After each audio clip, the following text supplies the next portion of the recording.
अवाम लाइ तफ़री लाइ ठहंदड़ चिड़ियाघर जो कम मुकम्मल नाहे थी सघियो। करोड़े रुपयनि जो टेंडर थियण बावजूद हेल ताईं रुगो 4 दीवारी ॾिनी वई आहे। रहवासियुनि जो चवणु आहे त 2019 में मुकम्मल थियण वारो मंसूबो रुगो कागज़ी कारवाई में मुकम्मल आहे।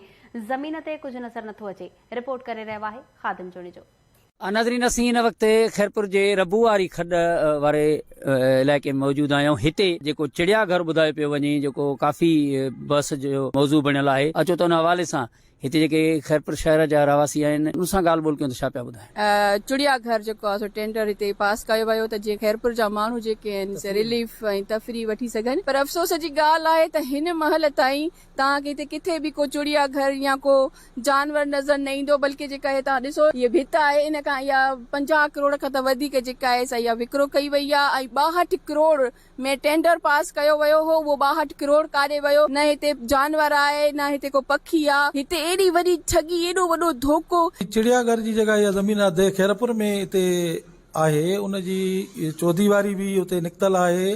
तक़रीबन 12 एकड़ ते 14 दीवारी लॻल आहे। सरकारी ज़मीन ते ई ठहियल आहे। पर इन जी कंस्ट्रक्शन वग़ैरह जेको ठहियल आहे या दीवार जंहिं ठाही उहो उन वक़्तु को PD मुक़ररु थियो या म्यूनिसिपल वारनि जे तरफ़ां ठही, उन्हनि जो कोई बि असां वटि रिकॉर्ड वग़ैरह न आहे। या फंड्स वग़ैरह जेके आया उहे उन्हनि खे कंसर्न डिपार्टमेंट वारनि खे ख़बर हूंदी।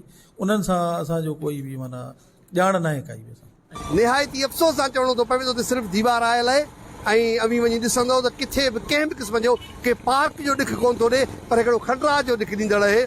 ऐं उहे पैसा विया काॾे उहे ख़बर न आहे कंहिंजे खाते में। हिनखे स्कीम खे 2019 ते मुकमिल करणो त ही 2022 ते पाण पुॼी आहियूं। न जानवरनि, न हिन में को झूलो लॻल आहे, न को हिते को पार्क जो को सिस्टम नज़र थो अचे। खैरपुर जो चिड़ियाघर जेको 64 करोड़ जी लागत सां ॿुधायो थो वञे त तयार थी चुको आहे कागज़ी कार्रवाइनि में। पर जॾहिं उते असां पहुचूं था पिया त चिड़ियाघर जी सिर्फ़ 14 दीवारी नज़र अचे थी पई। बजट इहा गड़काई वई जॾहिं CM सिंध सैयद काइम अली शाह हुयो त उन वक़्त में इहो प्रोजेक्ट ॾिनो वियो 2017 खां वठी 2019 में मुकम्मल करणो हो, जेको मुकम्मल न थी सघियो आहे। रुगो 14 दीवारियूं आहिनि, बाक़ी कुझु कोन्हे को। चिड़ियाघर रुगो नाले जो आहे, जेको नाले में हले थो पियो, कागज़ी कार्रवाइनि में मुकम्मल थियल आहे। कैमरामैन आफ्ताब सां गॾु ख़ादिम जुड़ी जो KTN न्यूज़ खैर।